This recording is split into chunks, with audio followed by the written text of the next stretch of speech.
Hello, my name is Becky Upshaw. I'm a social worker employed by Seeds of Hope Jail Ministry, and I am also program manager of the Second Chance Reentry Initiative Mentoring Program in Garden City, Kansas.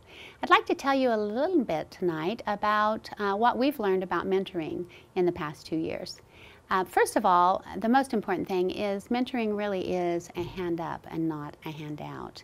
The formal definition of mentoring, according to the Kansas Department of Corrections, is that it is a developmental relationship in which a more experienced person helps a less experienced person develop and enhance their sense of self-worth and specific knowledge and skills to prepare them for successful reentry and to be successful after they are released.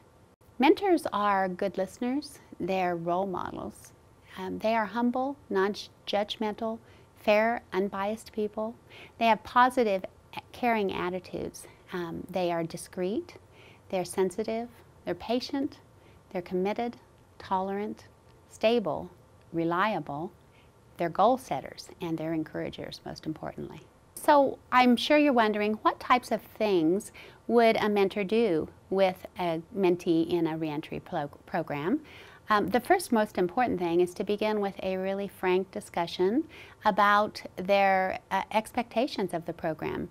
Both parties need to be clear that there are certain requirements and that mentors or the program director would at no time support or try to cover up any sort of violations of their probation or parole supervision, and that confidentiality is limited when there's any danger of someone being seriously harmed.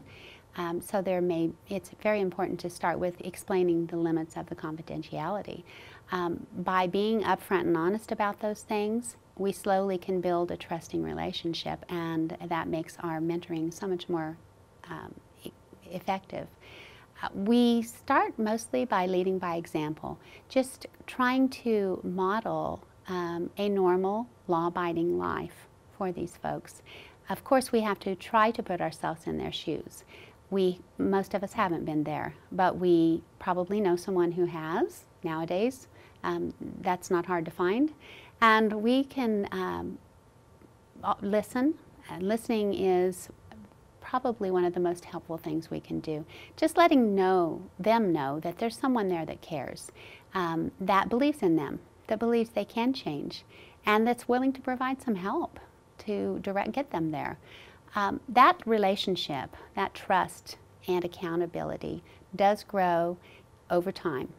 It sometimes seems like maybe it doesn't grow fast enough, but the great thing about mentors are they are patient people, they are understanding, and they continue to remain consistent, to maintain regular communication, to return emails and phone calls promptly, and to model that positive attitude. You can do it.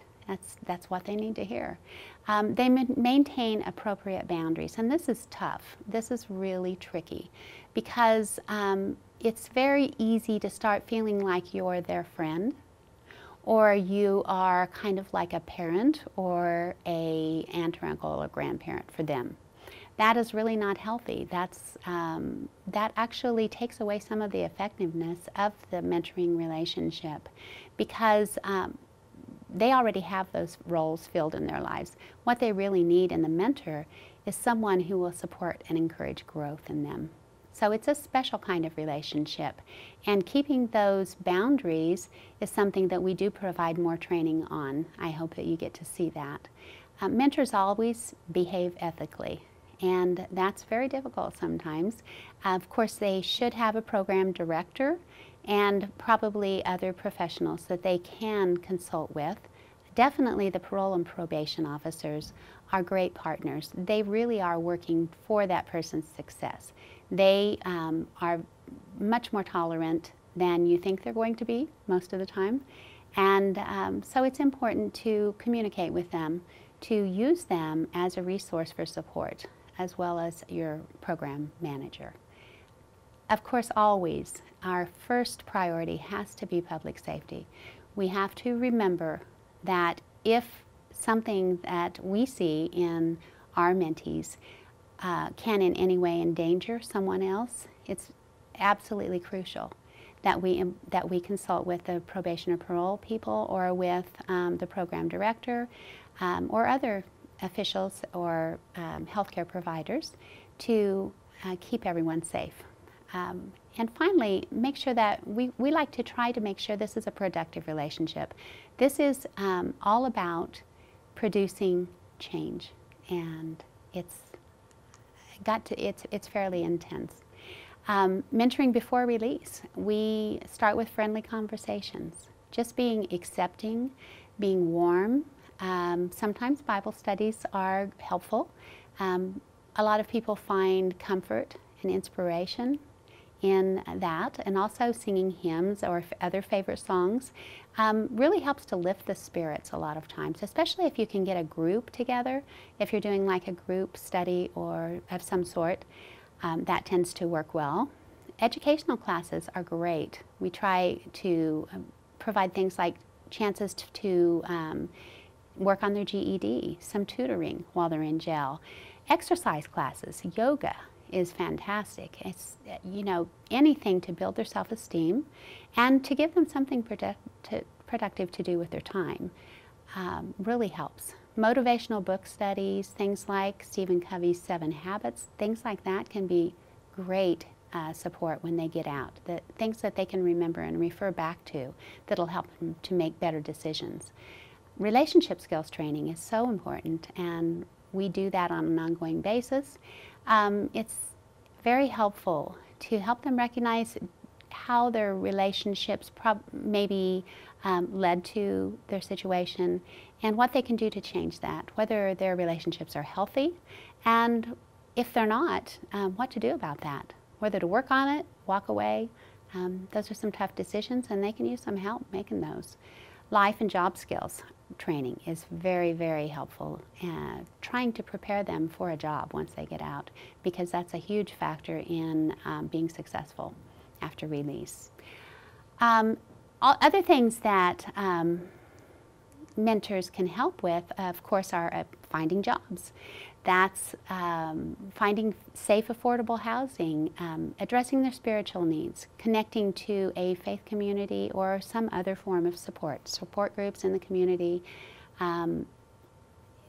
navigating the systems, filling out forms for the resources and the services that they really need to be successful, working through problem solving with them when they're faced with an issue, being there, talking, listening, brainstorming, trying to help them solve the problem the way you would if it were your problem, rather than trying to solve the problem for them, or just buy, you know, the resources that they need for them. It's very much more helpful to help them learn that problem-solving process that most of us go through. Joining in pro-social activities such as volunteer work, participating in fundraisers in the community, going to school events, concerts, sporting events, all those things that we see as very normal. A lot of times they really haven't had a lot of exposure to things like museums and art galleries. They may have never done those things. So those are things that are available in the community, and they're either low cost or no cost. We would highly recommend those. Also, if they have a history of addiction, you probably will know about that in advance, and helping them monitor that and seek the support that they need, whatever that is. As I said earlier, the regional alcohol and drug assessment centers are available and have low or no cost assessments to help you determine what sort of treatment or support would be appropriate for this particular person. Mentors are coaches, mostly. They are there to teach new ways of living, and they also are cheerleaders. It's very important that they are supportive always, that they are someone who expresses that belief that life can be better, and here's how we're going to make it happen. So moving beyond just believing, but actually into doing those things with them. And just having that connection with people in the community who are safe and supportive. They've spent most of their time with folks who weren't. And if there isn't someone else there to fill that space and fill that time, the chances are much more likely that they will return to those unhealthy relationships and habits.